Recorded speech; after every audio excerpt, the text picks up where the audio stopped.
Selamat datang di channel Seram Oi. Kali ini, saya akan menceritakan cerita yang berjudul Seorang Ustadz muda ini menyamar jadi kuli panggul di pasar hanya untuk bongkar para dukun pesugihan, dan ini dia selengkapnya. Tahun 1989, Pasar Cilawer berdiri angkuh di tepi jalan raya tua yang menghubungkan Kedung Jati dengan daerah pegunungan sebelah timur. Bangunannya sudah renta, dinding-dinding kayu lapuk, atap seng berkarat, dan lantai becek bercampur lumpur. Namun setiap hari, pasar itu tak pernah sepi. Sejak subuh ayam berkokok, hiruk-pikuk manusia sudah memenuhi setiap lorongnya. Pedagang beras, sayur, kain, hingga warung kopi yang tak pernah berhenti mengepulkan asap. Di siang hari, pasar itu tampak biasa saja, meski penuh sesak dan berisik, tetap seperti pasar-pasar lain. Namun saat senja mulai turun, nuansa berubah drastis. Lorong-lorong yang tadinya ramai mendadak terasa menekan, seolah bayangan ikut berjualan bersama para pedagang. Bau amis dari los ikan bercampur dengan aroma kemenyan samar membuat udara semakin berat. Orang-orang percaya Pasar Cilawer bukan sekedar tempat jual beli. Ada yang bilang di balik tembok tuanya bersemayam dunia lain yang berlapis dengan dunia nyata. Hari itu, seorang pemuda kurus berwajah teduh memasuki pasar. Namanya Rasyad Hidayat, ustadz muda dari pesantren Kedung Jati. Ia datang bukan untuk berdagang, melainkan dengan misi yang jauh lebih berat. Konon, Pasar Cilawer menjadi sarang para dukun pesugihan yang menyaru sebagai pedagang. Banyak jiwa melayang tanpa sebab, dan para kiai di sekitarnya sudah lama resah. Rasyad, meski usianya baru menjelang 20-an, diminta gurunya untuk menyelidiki langsung. Namun, ia sadar tak mungkin masuk dengan jati diri sebenarnya. Maka, ia mengenakan baju lusuh, celana sobek di lutut, dan membawa karung kosong di pundaknya. Dengan nama samaran Darto, ia memperkenalkan diri sebagai kuli panggul pendatang yang mencari nafkah. Awalnya, kehadirannya tak disambut baik. Para kuli panggul pasar sudah punya lingkaran mereka sendiri. Ada Tarmin, kuli tua dengan wajah legam terbakar matahari yang ramah tapi sering lugu. Ada juga Sugeng, lelaki berusia 30-an, berwajah sinis dan licik, suka menuduh orang sembarangan. Sementara Paidi, kuli jangkung yang cerewet, lebih suka tertawa keras daripada bekerja. "Pendatang ya, dari mana asalmu?" tanya Sugeng dengan tatapan mencurigakan saat Rasyad pertama kali menaruh karungnya di pojok los. "Dari utara, baru merantau mas," jawab Rasyad dengan suara dibuat serak, menahan agar aura ustadznya tak terbaca. Paidi tertawa terbahak-bahak. "Halah, palingan sebentar doang. Kuli panggul di sini nggak gampang le. Kalau kuat, ya dapat rejeki. Kalau enggak, ya pulang kampung." Tarmin menepuk bahu Rasyad memberi senyum hangat. "Biarlah, tiap orang punya nasibnya. Wong kita sama-sama cari makan." Hari itu berlalu dengan berat. Rasyad mengangkat karung beras, memanggul peti sayur, hingga membantu mengangkat gentong minyak. Tubuhnya memang terlatih di pesantren, tapi ia sengaja menunjukkan kelelahan agar benar-benar meyakinkan sebagai kuli. Di sela-sela keringatnya, ia memperhatikan detail pasar. Kios-kios tertentu tampak terlalu sepi, namun pemiliknya bisa hidup mewah. Ada pula pedagang kecil yang tiba-tiba tak pernah terlihat lagi, hanya kabar bahwa mereka meninggal mendadak. Menjelang sore, saat para kuli panggul berkumpul di warung kopi, obrolan mereka makin aneh. Kau dengar kabar, si Bejo penjual singkong itu mati kemarin, badannya biru semua, matanya melotot," kata Paidi sambil menyeruput kopi. "Katanya ketiban ilmu pak," sahut Sugeng dengan nada rendah. "Di pasal ini, kalau salah langkah, bisa tamat. Lihat saja pedagang yang tiba-tiba kaya itu, jangan dikira rezekinya bersih." Rasyad pura-pura tak peduli, padahal telinganya tajam menangkap setiap kata. Ia yakin gosip itu bukan sekedar cerita pasar, melainkan jejak nyata dari persekutuan gelap. Malam pertama, ia memilih tidur di los kosong belakang pasar. Udara dingin menusuk tulang. Ia menggulung karung goni menjadi alas, lalu berbaring dengan mata setengah terpejam. Di kejauhan, suara jangkrik bersahut-sahutan. Namun, perlahan suara lain ikut menyelinap. Sebuah tangisan lirih serupa suara perempuan yang kesakitan. Rasyad membuka mata. Tangisan itu terdengar makin jelas, seolah berasal dari gudang tua di ujung pasar. Hatinya berdebar, tapi ia menahan diri. Tak seharusnya terburu-buru mendekat malam ini. Ia hanya beristighfar dalam hati, berharap bisikan itu hilang. Namun, yang datang bukan hanya tangisan. Hidungnya mencium bau menyengat, campuran kemenyan terbakar dan darah amis. Angin malam membawa aroma itu menyusup ke los tempatnya berbaring.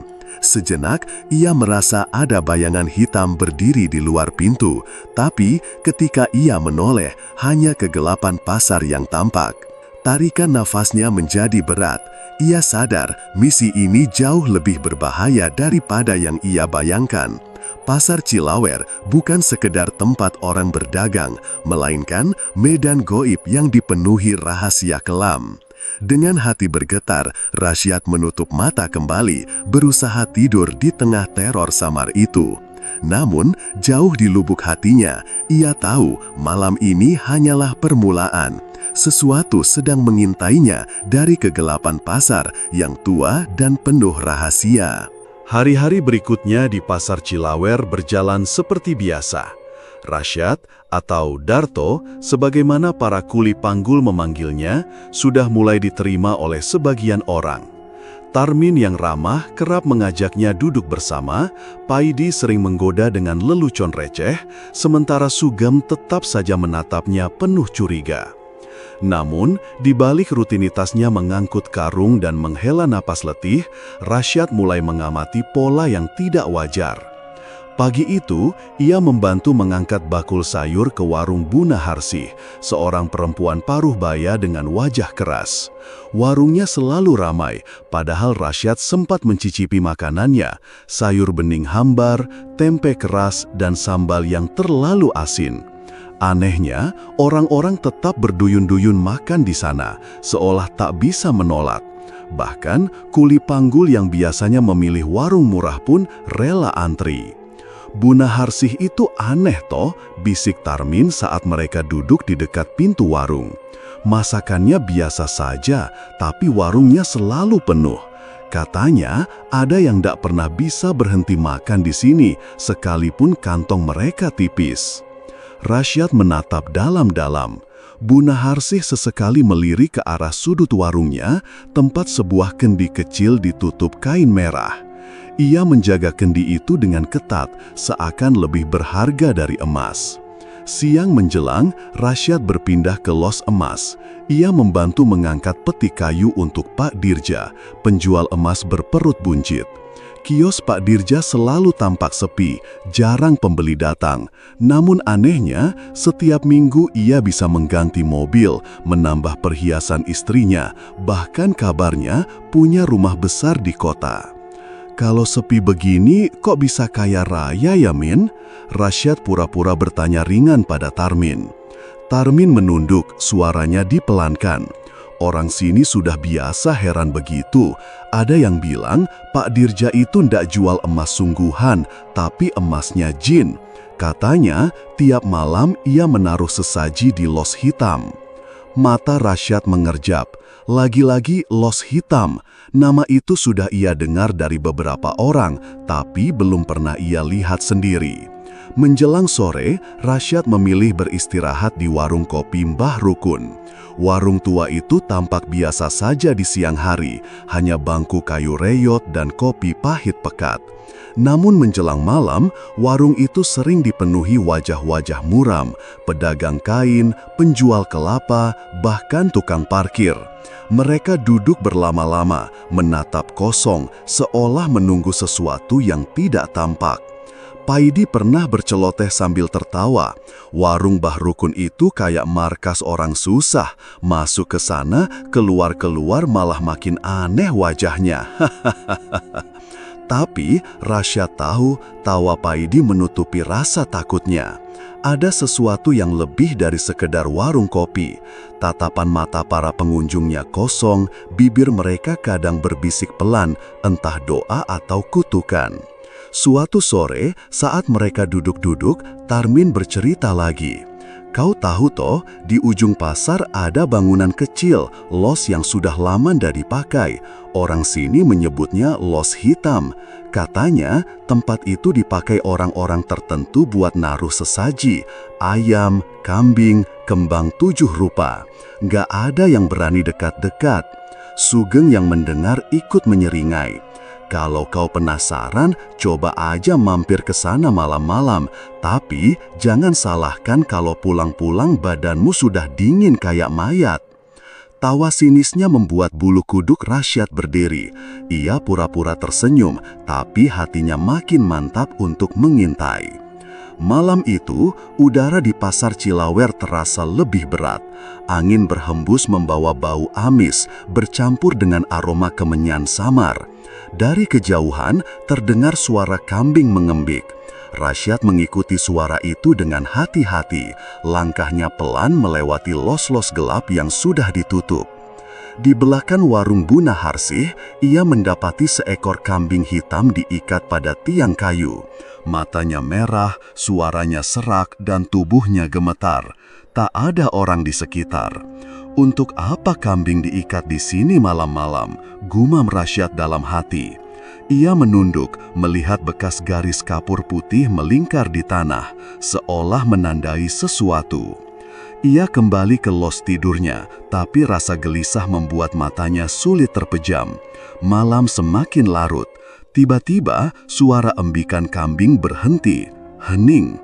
Begitu ia memberanikan diri kembali melihat, kambing itu sudah hilang. Hanya tersisa noda darah segar yang masih menetes, meresap ke tanah becek. Rasyad menahan napas. Jelas, hewan itu bukan sekedar sembelihan biasa. Ada ritual yang terjadi, meski tak tampak oleh mata telanjang. Ia berjongkok, menyentuh tanah yang basah darah. Bau amis menusuk hidungnya. Dari balik warung, samar-samar terdengar suara perempuan tertawa pelan, cekikikan yang membuat bulu kuduknya berdiri. Namun, begitu ia menoleh, tak ada siapapun di sana. Malam itu, untuk pertama kalinya, Rasyad benar-benar yakin pesugihan di pasar Cilawer bukan sekedar mitos atau gosip kuli panggul. Ada sistem yang berjalan, dijalankan oleh orang-orang tertentu dengan rapi, pedagang kaya mendadak, warung yang selalu ramai, dan ritual gelap yang menuntut tumbal. Dan ia tahu, ini baru permulaan dari misteri panjang yang harus ia bongkar. Pagi itu, pasar Cilawer kembali riuh. Namun pikiran Rasyad masih dipenuhi bayangan kambing hitam yang lenyap secara misterius semalam. Bau amis darah seolah masih menempel di hidungnya. Ia sadar, semakin lama ia berada di pasar ini, semakin dalam pula ia terjerat ke dalam rahasia kelamnya.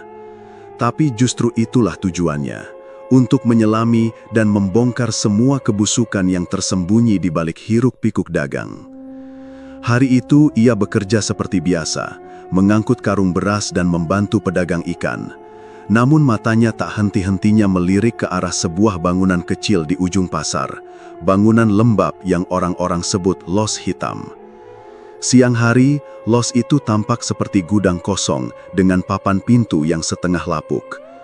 Tak ada yang berani mendekat, apalagi masuk. Beberapa pedagang bahkan sengaja berjalan memutar agar tidak melewati depannya. "Jangan terlalu sering lihat ke sana toh," bisik Tarmin saat melihat Rasyad memperhatikan bangunan itu. "Orang sini percaya kalau kau menatap los hitam terlalu lama bisa sakit panas seminggu." Rasyad tersenyum samar, menutupi rasa penasarannya. "Aku cuma heran, Min, kok bisa ada bangunan di tengah pasar tapi dibiarkan kosong?" Tarmin menggeleng cepat.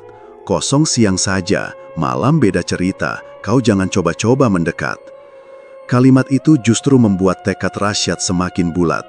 Malam ini, ia harus mencari tahu sendiri apa yang sebenarnya terjadi di dalam los hitam itu. Senja turun, pasar mulai sepi. Para pedagang menutup dagangannya, kuli panggul mencari tempat beristirahat. Rasyad berpura-pura ikut tidur di los belakang, tapi begitu malam benar-benar larut, ia bangkit perlahan. Langkahnya pelan, menghindari suara berisik yang bisa menarik perhatian. Los hitam tampak lebih menyeramkan di bawah cahaya bulan separuh. Dinding kayunya basah, ditumbuhi lumut, dan pintunya hanya terikat dengan rantai berkarat. Namun dari celah papan, cahaya remang keluar, disertai aroma kemenyan yang pekat menusuk hidung. Dengan hati-hati, Rasyad menempelkan matanya ke celah papan. Apa yang dilihatnya membuat darahnya berdesir. Di dalam, beberapa orang duduk melingkar. Mereka mengenakan kain hitam, wajah sebagian tertutup kerudung lusuh. Di tengah lingkaran, berdiri seorang lelaki tua berwajah keras, dengan jenggot putih panjang dan sorot mata tajam. Itulah Kiranu Sengkala, tokoh yang selama ini hanya disebut-sebut dalam gosip pasar. Kiranu mengangkat tangan, lalu menyalakan dupa yang mengeluarkan asap tebal. Di hadapan mereka tersaji sesajen, kepala ayam, kendi berisi cairan merah, dan bunga 7 rupa yang sudah layu. Waktu sudah tiba. Suara Kiranu berat dan bergema, seolah bukan hanya keluar dari mulutnya, tapi juga dari dinding los itu. Orang-orang di sekelilingnya menunduk, komat kamit membaca mantra. Asap kemenyan menebal, membuat ruangan tampak berputar. Dari sudut gelap, Rasyad melihat sesuatu bergerak. Bayangan hitam menjelma perlahan, tinggi menjulang, matanya merah menyala seperti bara. Rasyad menelan ludah, keringat dingin mengucur di pelipisnya. Ia tahu apa yang dilihatnya bukan hal biasa. Makhluk itu bukan manusia.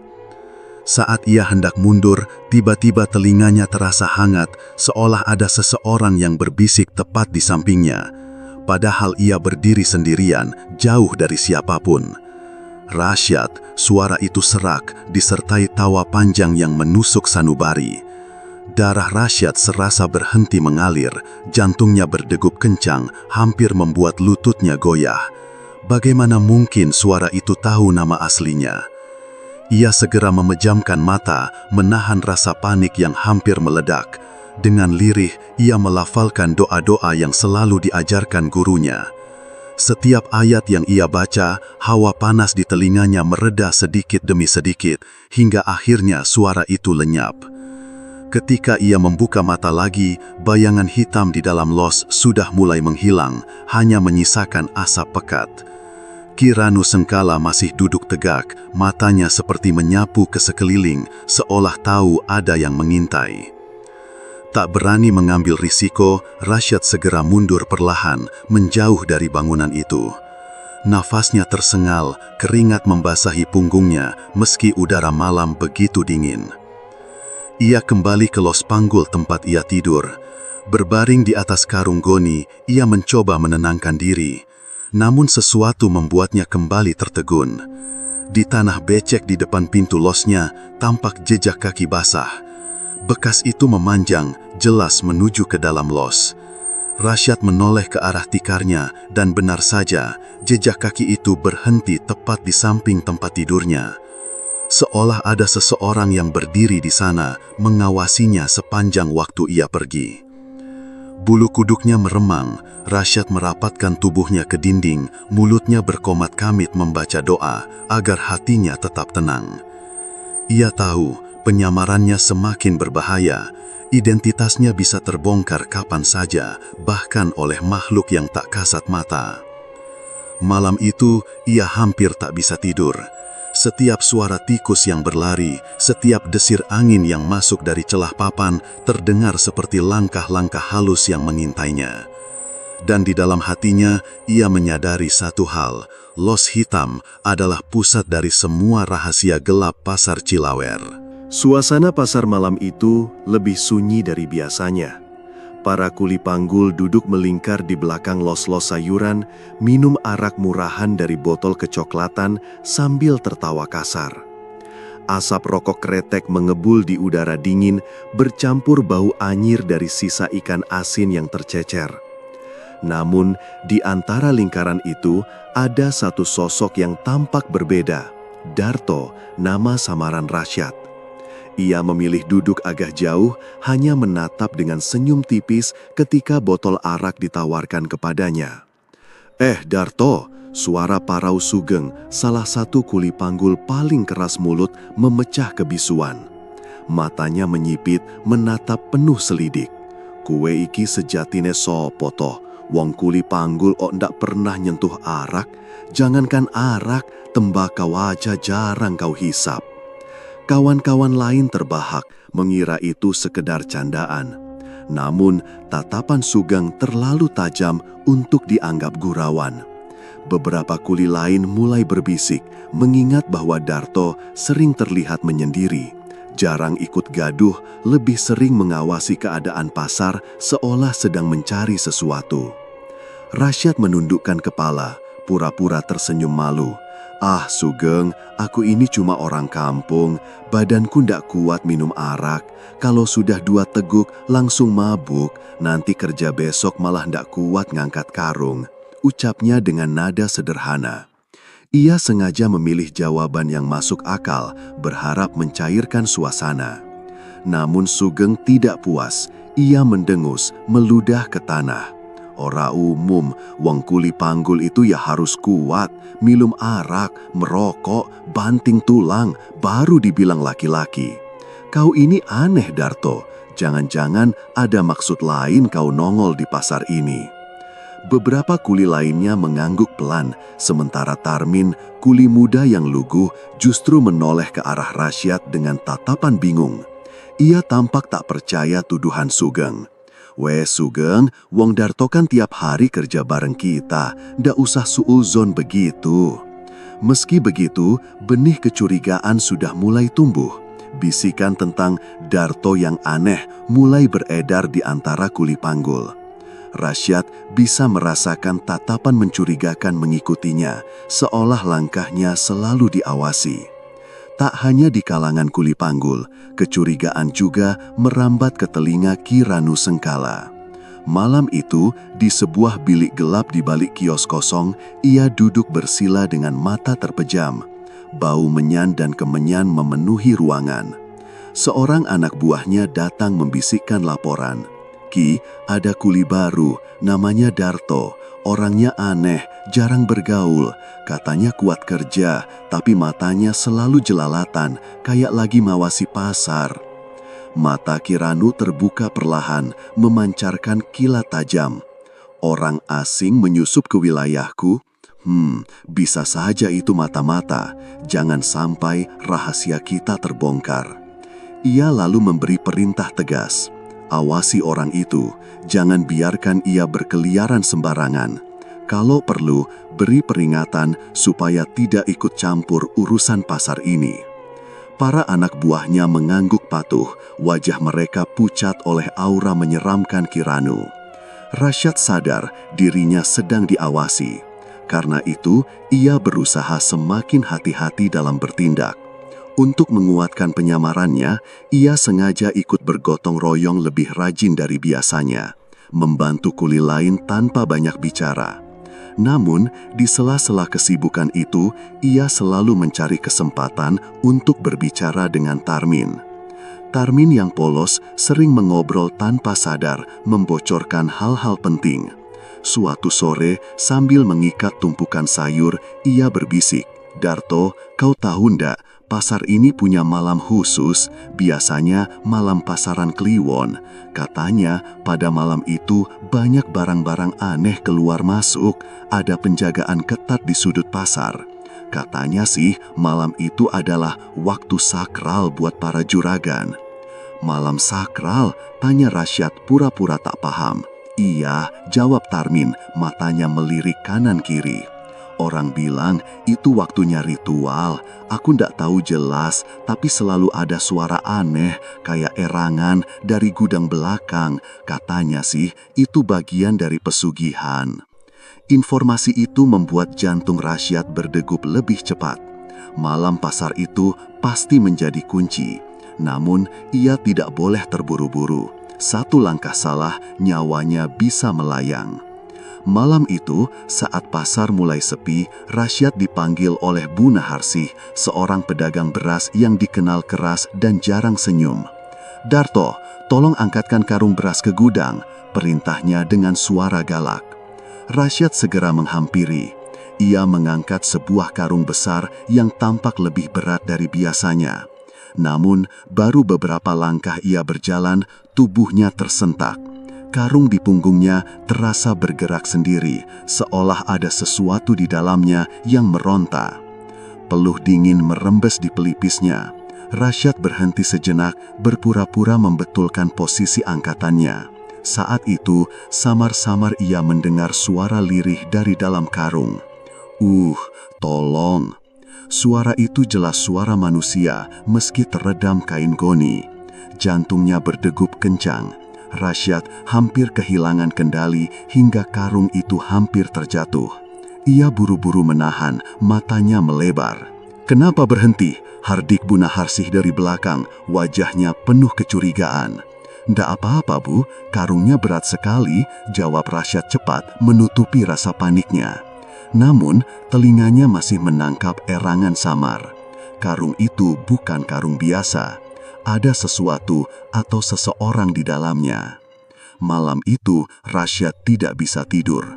Di ruang sempit Los Kuli, ia termenung, memikirkan suara erangan yang didengarnya. Semakin jelas bahwa pasar ini bukan hanya pusat jual beli, melainkan tempat berlangsungnya sesuatu yang jauh lebih gelap. Namun, ia juga sadar posisinya makin berbahaya. Sugeng sudah menaruh curiga. Ki Ranu Sengkala pasti sudah mencium keberadaannya. Dan kini ia tahu bahwa karung-karung yang diangkut bukan hanya berisi beras atau dagangan, melainkan mungkin manusia yang dijadikan tumbal. Rasyad menggenggam tangannya erat, berbisik dalam hati, "Ya Allah, kuatkan aku, jangan biarkan nyawa-nyawa tak bersalah ini menjadi korban serakah manusia." Ancaman itu kini semakin dekat, dan Rasyad harus bersiap menghadapi kegelapan yang semakin nyata di pasar ini. Malam itu, pasar yang biasanya ramai oleh teriakan penjual dan langkah terburu para pembeli berubah menjadi sunyi menegangkan. Rasyad, dengan tubuh letih, berpura-pura tidur di los panggul, menempelkan telinga ke lantai kayu. Suara langkah-langkah berat dan berirama terdengar semakin jelas, disertai bau amis yang menusuk hidung. Ia membuka sedikit matanya, memperhatikan dari sela anyaman bambu. Di kejauhan, samar-samar terlihat barisan pedagang yang membawa sesuatu di tangan mereka. Ada yang menjinjing kepala ayam dengan darah masih menetes, ada yang memanggul kendi besar berisi cairan gelap, ada pula yang menggenggam gulungan kain kafan lusuh. Wajah mereka pucat namun pasrah, seakan ritual ini bukan hal baru bagi mereka. Rasyad menahan napas, hatinya berdegup kencang. Inikah bukti nyata praktik pesugihan di pasar ini? Ia bergumam lirih, membaca ayat kursi dalam hati, agar keberaniannya tetap terjaga. Langkah kaki itu menuju ke arah gudang tua di sisi barat pasar. Bangunan itu sudah lama dikenal angker oleh warga, dengan pintu kayu berlumut dan jendela berjeruji karatan. Pagi hingga siang, gudang itu tampak mati. Namun, malam ini, ia hidup. Obor menyala, menebarkan cahaya kekuningan yang bergoyang-goyang seakan menyambut kedatangan rombongan. Ki Ranu Sengkala berdiri tegak di depan pintu gudang. Tubuhnya dibalut kain hitam panjang, rambut putihnya tergerai, wajahnya penuh kerut, namun matanya berkilat penuh wibawa kelam. Dengan suara serak tapi lantang, ia mulai melantunkan mantra. "Heh, jagat kawulo, jagat goib, Sing kowe jago pasar iki rawuhno, iki sesajine, iki tumbale. Suara Kiranu menggema, bercampur dengan desir angin malam. Dari dalam gudang terdengar suara lirih, seperti tarikan napas ribuan orang bersamaan. Tanah bergetar halus, lalu dari tengah lingkaran yang sudah ditandai dengan darah ayam, muncul kabut pekat yang menggumpal, membentuk sesosok raksasa hitam. Tubuhnya seolah terbuat dari asap, tinggi menjulang dengan mata merah menyala. Mulutnya ternganga, memperlihatkan barisan gigi tajam yang meneteskan cairan hitam. Rasyad merinding, bulunya berdiri semua. Ia menutup mulutnya rapat-rapat agar tidak menjerit. Makhluk itu menggeram, suaranya bagai ribuan gong yang dipukul bersamaan, menggema hingga ke pelosok pasar. Para pedagang berlutut, wajah mereka menunduk ketakutan. Kiranu mengangkat tangannya. "Tuan, iki tumbal saking kawulo, nompo lan paringano rejeki akeh marang sing setyo." Makhluk raksasa itu menggeram, matanya berkilat tajam. Dari barisan pedagang, seorang lelaki kurus yang masih muda dipaksa maju. Tangannya bergetar, ia berusaha menolak, namun dua orang lainnya mendorongnya masuk ke dalam lingkaran. "Ampun Ki, kulo namung bakul tempe, kulo dereng siap." Suara pedagang kecil itu parau, penuh putus asa. Namun, permohonan itu tak digubris. Bayangan hitam dari makhluk gaib menjulur seperti tangan asap, mencekik lehernya. Lelaki itu terangkat dari tanah, matanya melotot, tubuhnya merontas sebentar, lalu terkulai lemas. Dengan sekali hentakan, darah segar muncrat dari mulut dan hidungnya, menetes ke tanah. Seketika, darah itu diserap oleh bayangan hitam, masuk ke tubuh sang makhluk raksasa. Sorak lirih terdengar dari para pedagang, bukan sorak gembira, melainkan pelepasan ketegangan bercampur ngeri. Kiranu tersenyum tipis, matanya berkilat puas. Rasyad tak sanggup lagi menahan gejolak dalam dadanya. Tangannya meremas tanah, hatinya bergolak. Ya Allah, inikah kebejatan yang telah lama tersembunyi? Namun ia tahu malam ini bukan saatnya bergerak gegabah. Ia harus mengintai hingga ujung, mengerti seberapa besar kekuatan Kiranu dan makhluk yang dipanggilnya. Sayangnya, langkahnya yang sedikit bergeser membuat sebilah papan berderit. Suara itu nyaring di tengah hening mencekam. Kepala Kiranu seketika menoleh, matanya menajam seperti mata elang menangkap mangsanya. Rasyad yang bersembunyi membeku. Ia menundukkan kepala, berharap kegelapan menutupi wajahnya. Namun tatapan Kiranu menelusup tajam. "Sapo kui?" seru Kiranu. Suaranya menggema, membuat para pedagang terperanjat. Makhluk hitam itu menggeram, kepalanya yang besar menoleh ke arah los panggul tempat Rasyad bersembunyi. Cahaya obor berkedip, seakan ikut menyoroti tempatnya. Jantung Rasyad berdegup makin keras. Tangannya tak sadar sudah menggenggam tasbih kecil yang selalu ia bawa. Peluh dingin mengucur deras di pelipis.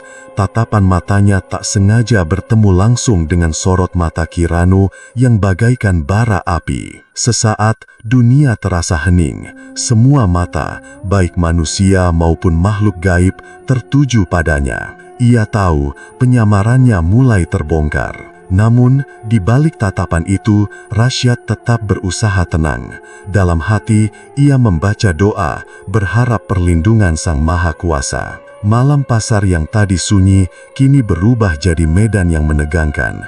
Pertemuan mata itu seakan menjadi awal dari sesuatu yang lebih besar. Sesuatu yang akan menentukan hidup dan mati. Rasyad berlari secepat mungkin, menembus lorong-lorong sempit di pasar Cilawer yang malam itu berubah seperti labirin. Kabut hitam dari ritual Kiranu menggantung tebal, membelit setiap sudut, membuat jalan-jalan yang ia kenal terasa asing. Suara langkah kaki para anak buah Kiranu menggaung, bergema di antara los dan kios, semakin menambah ketegangan. Bau kemenyan dan darah terasa pekat menusuk hidungnya, menimbulkan rasa mual dan panik. Ia menoleh sejenak dan melihat bayangan hitam dari makhluk gaib yang tadi muncul di ritual, bergerak di antara tumpukan karung dan rak kayu. Tubuhnya raksasa, tapi gerakannya lincah seperti asap yang hidup. Setiap kali Rasyad berpindah arah, bayangan itu juga berpindah menutup jalan keluar. Jantungnya berdegup kencang, tapi Rasyad tahu satu hal, ia tidak bisa lari selamanya. Ia mulai melafalkan doa-doa yang ia hafal sejak kecil. Ayat-ayat Quran, ayat kursi, dan doa perlindungan keluar dari mulutnya, samar tapi penuh tekad. Seketika, cahaya lembut muncul di tubuhnya. Cahaya itu tidak besar, tapi cukup untuk menyingkap gelap dan menimbulkan bayangan di wajahnya sendiri. Makhluk-makhluk gaib yang mengejarnya menjerit, terpekik, dan mundur beberapa langkah. Suara erangan mereka terdengar seperti ribuan rantai yang terlepas sekaligus. Kabut pekat bergulung ke atas, terbelah oleh sinar yang muncul dari tubuh Rasyad. Ia merasakan energi lain mengalir bersamanya, tenang namun kuat. Namun, momen itu hanya sebentar. Dari arah lorong sempit, Sugeng muncul.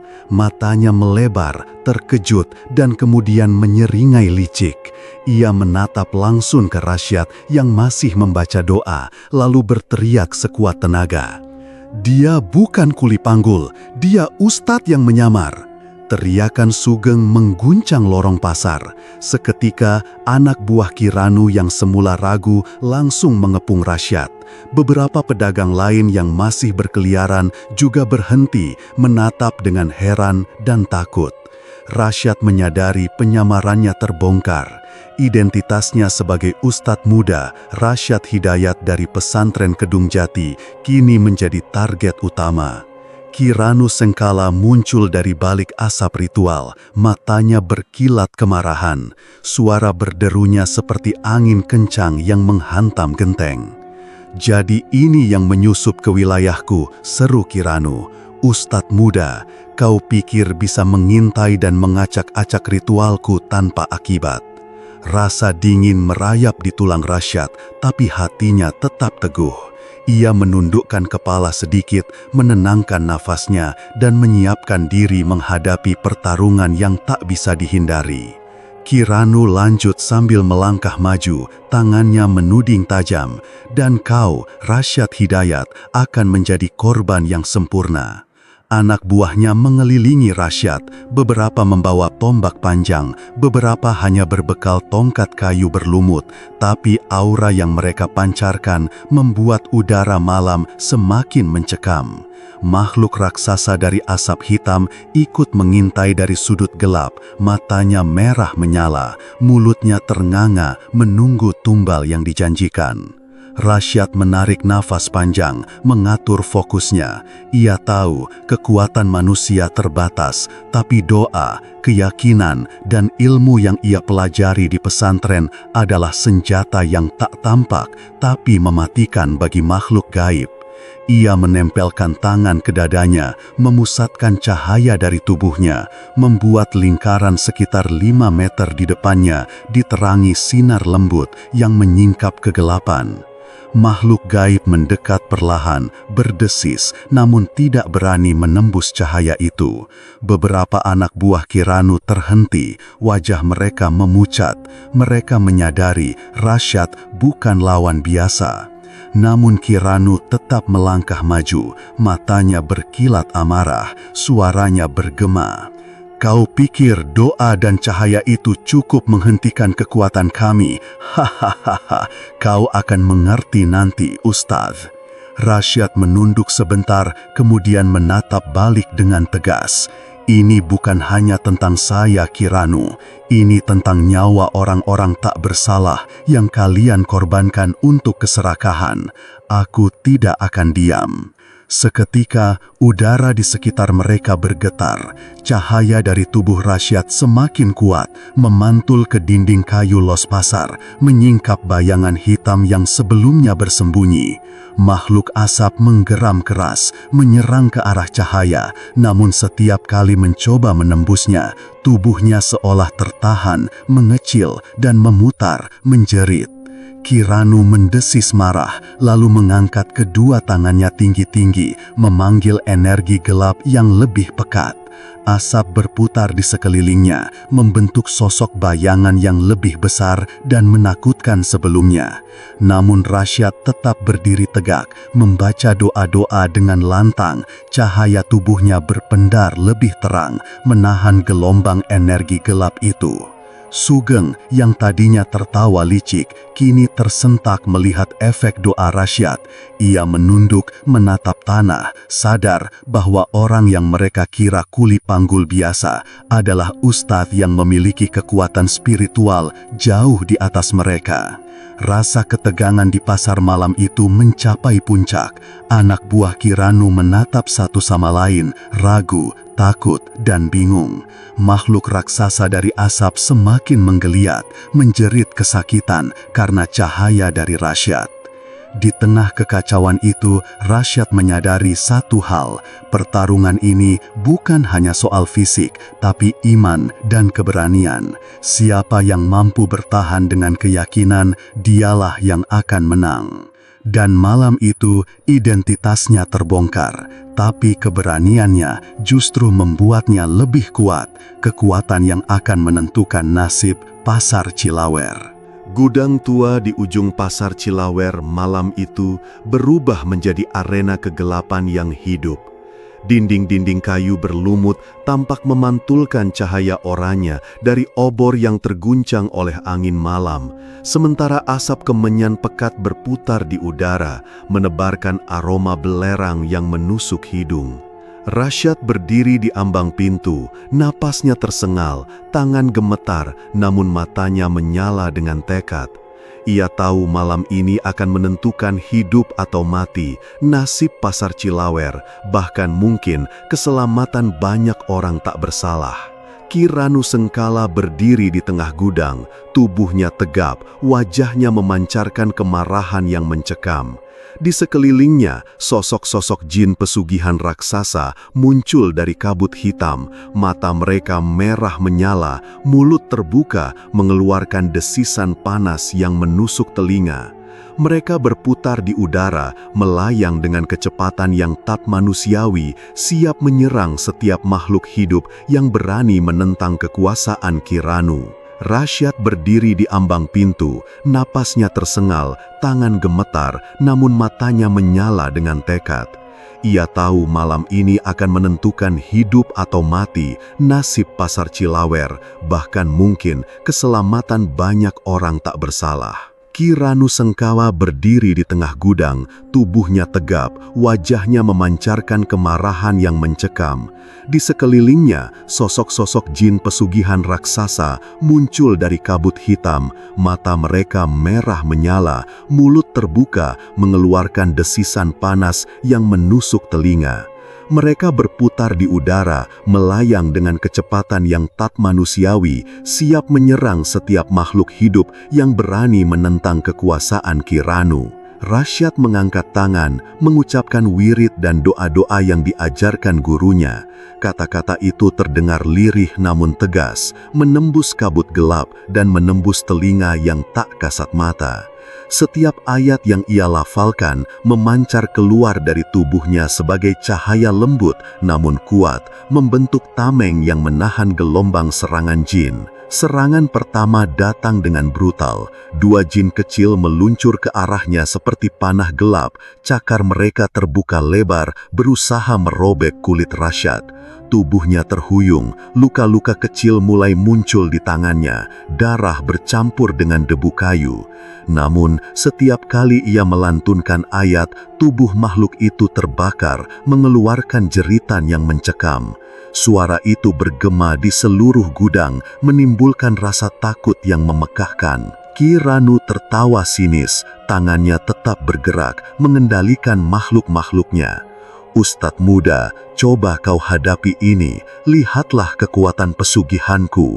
Darahmu akan menjadi energi baru bagi kami, teriaknya, suara beratnya menggema di antara dinding kayu yang lapuk. Rasyad menelan ludah, keringat dingin membasahi dahinya. Tubuhnya babak belur, namun tekadnya tidak goyah. Ia tahu kekuatan fisik hanyalah sebagian kecil dari yang ia butuhkan. Iman dan doa adalah senjata yang paling mematikan. Ia menutup mata sejenak, menarik napas dalam, dan memusatkan seluruh energi spiritualnya. Cahaya di tubuhnya membesar, menembus kabut pekat, hingga membuat bayangan makhluk-makhluk jin tersingkap. Jin-jin raksasa menyerbu bertubi-tubi. Satu makhluk besar mencoba menabrak Rasyad dari depan. Cakar panjangnya menimbulkan percikan api ketika menyentuh lantai kayu. Rasyad menangkis dengan tangan terbuka sambil membaca doa perlindungan. Cahaya dari tangannya menyambar tubuh jin itu, membuatnya mengerang kesakitan, lalu menghilang menjadi asap hitam yang mencekam. Anak buah Ki Ranu mencoba menyerang secara bersamaan, namun setiap kali mereka menyentuh cahaya Rasyad, kulit mereka terasa panas seperti terbakar. Ada beberapa yang terhuyung mundur, menjerit dan menutup wajah mereka karena takut.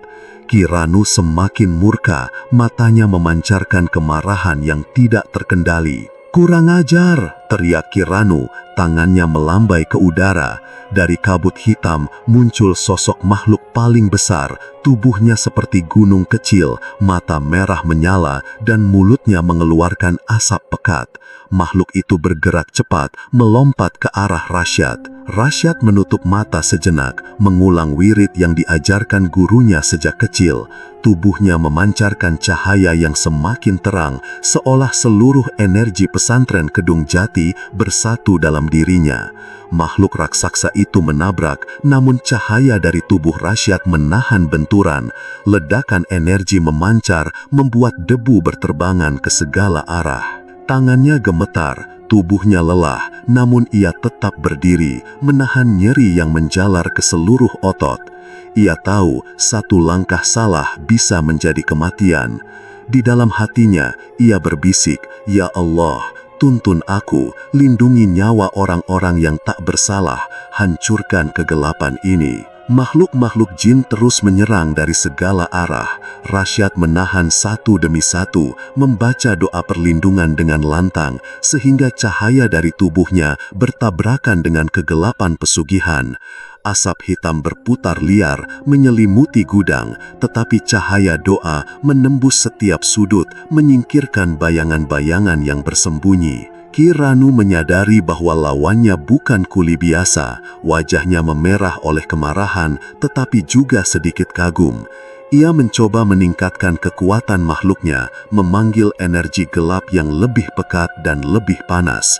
Tapi setiap kali serangan itu menembus cahaya Rasyad, mereka hancur seketika, berubah menjadi asap yang mencekam. Waktu terasa lambat, napas Rasyad tersengal, tubuhnya babak belur, luka-luka mulai menghitam, tapi ia tidak menyerah. Cahaya dari tubuhnya semakin memancar, menyelimuti seluruh gudang tua, menyingkirkan bayangan gelap yang membelit dinding kayu.